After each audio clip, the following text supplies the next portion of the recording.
Miaina tsara sika jiaby. Akory lie, akory ranandria, akory lahaly, miarahaba tompoko. Iroso amin'ny fakafaka politika avy hatrany ary sika. Nakaiza i Andriamaton'Ainandria Tsotoaina nanomboka ny Alahady 7 Novambra teo tokoa mantsy dia tsy hita ny toerana misy ity minisitra sy lehibean'ny tanàna teto an-drenivohitra teo aloha ity. Izy dia anisan'ireo mpitondra ambony sy akaiky ny filoha tao andapa mihitsy tamin'ilay fitondrana Andriamatoa Rajoelina ireny, ary taoriana minisitry ny rara-mbahiny azy avy eo ben'ny tanàna, ary dia voatilo minisitry ny fanajariana ny tany izy faraparan'ny fitondrana volomboasary iny. Tsy mba nandositra kosa izy rehefa nirodana iny fitondrana iny fa nijanona teto an-tanindrazana, ary mbola nanao siny ny fifanondram-pahefana tamin'ny minisitra vaovao ny jeneraly Lelson de René aza ny tenany, izay nisolo ny toerany ao amin'ny ministeran'ny fanajariana ny tany. Ireo tao andapa manodidina ny filoha kosa vao nahita fa vaky ny sambo dia nangorona ny volany tany amin'ny banky na namindra izany tamin'ny toerana hafa mba tsy ho hita trasy,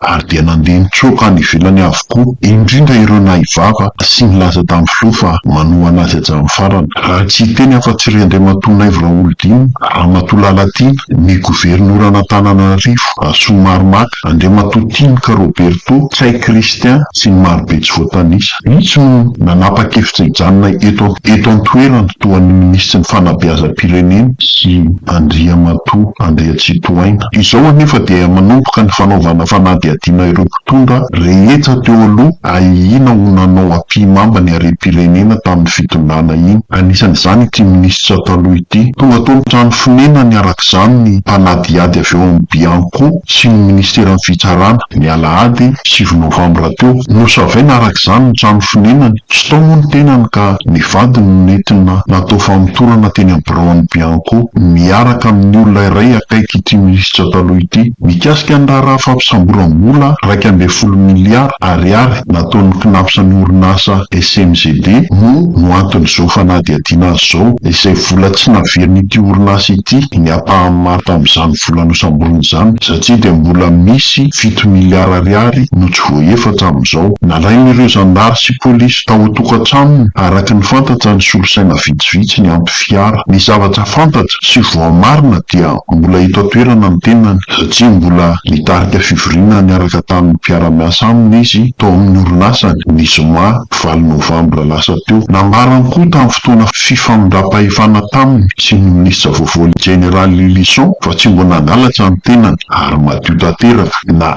izy ben'ny tanàna izany na tamin'ny naministra azy. Madio hoy izy ny tenako ary anana pirofo avokoa ny nataoko. Izy anefa no ben'ny tanàna tamin'ny fotoana nakany SMGD io vola io. Ny SMGD moa dia sampana ary azo antsoina hoe orinasan'ny fivondronana Antananarivo renivohitra izay mitaky ny hetra amin'ny fiantsonan'ny fiarakodia eto an-drenivohitra. Voalaza ny minisitra vaovaon'ny fitsarana Fanirisoa fa misy ifandraisana io raharaha ny SMGD io sy Andriamatoa Vatomanga. Mahagaga amin'ity fandravonana ingahy Andrea Tsotoaina ity dia izao ahoana no nahalalany fa isy fidinana ataon'ny Bianco sy ny fitsarana eny an-tokantranony io Alahady io, ka nahatonga azy tsy hita tao, tsy andro andavanandro ka hoe miasa. Tsy lavina kosa nefa fa olona afaka izy, libre, ka na Alahady aza afaka mandeha amin'ny tany tiany aleha. Fa saingy rehefa nalala izy efa nampandrenesin'ireo manodidina azy hoe misy fisavana tao aminy, ary voatazana ny vadiny sy ny mpiara-miasa amin'ny akaiky. Tokony tolo-batana izy raha vao nahare izany, raha madio araka ny nambarany ny tenany. Hatramin'izao alatsinainy 10 Novambra izao anefa tsy mbola hita popokany misy azy. Midika ve izany fa mbola maro ireo olona ao anatin'izao fitondrana vaovao izao, na olona tsotra io, na polisy, na zandary, na miaramila, no mola pakasitraka ny filoha teo aloha sy ireo nitondra tamin'izany, ireo olona fidelina ny fitondrana iny, ka nampiomana ity minisitry ity teo aloha ity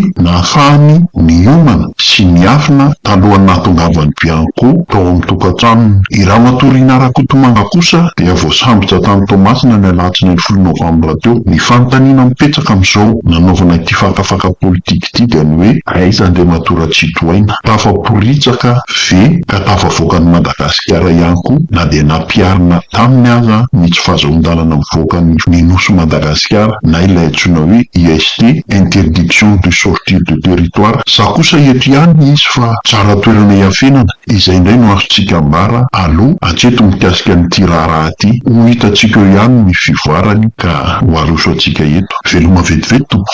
Ny tena fahotana dia mangalatra volam-bahoaka ary amafisiko eto ampahabe maso madio. Nain Andrian-Titoaina, ministre sortant et ancien maire, se justifie. Il se dit innocent de ce que lui est reproché et assure en avoir toutes les preuves. Miady tamin'ny kolikoly aho, mbola zaika ampahabe maso eto tsy nangalatra. Vonina nazava sy aniny atota taratasy rehetra, na tamina ministra, na tamina ben'ny tanàna. Hatramin'ny amin'ny farany na ben'ny tanàna najeky ny fifanaraha-piara-miasa rehetra. Ary ny SMGD dia nandohatra any izay tokony ho alohany ho amin'ny finantsy isam-bola. Misy ny kôty, misy ny taratasy fanamarinana, azo aseho izany.